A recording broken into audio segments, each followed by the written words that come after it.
Hello English learners. ఈరోజు మనము English మాట్లాడేటప్పుడు మచ్ ఎప్పుడు యూజ్ చేయాలో, మెనీ ఎప్పుడు యూజ్ చేయాలో చాలా మంది కన్‌ఫ్యూజ్ అవుతారు. సో, ఈరోజు మనం ఈజీగా నేర్చుకుందాం. మచ్ అనేది ఎప్పుడు యూజ్ చేయాలంటే అన్‌కౌంటబుల్ నౌన్స్ గురించి మాట్లాడేటప్పుడు యూజ్ చేయాలి. అన్‌కౌంటబుల్ నౌన్స్ అంటే ఏవైతే మనం లెక్క పెట్టలేము.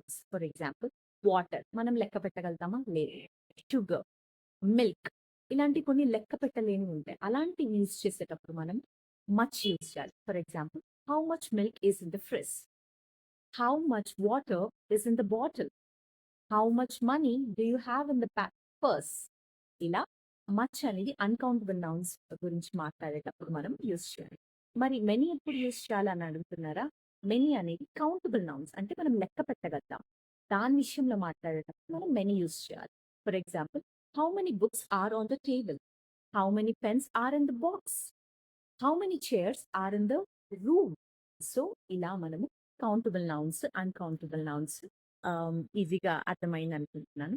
సో, ఇలాంటివి ఇంకా నేర్చుకోవాలి అంటే నా 30 డేస్ ఇంగ్లీష్ ఛాలెంజ్ అక్టోబర్ 22 నుంచి నడుస్తుందండి. So, I want each and everybody to use this opportunity.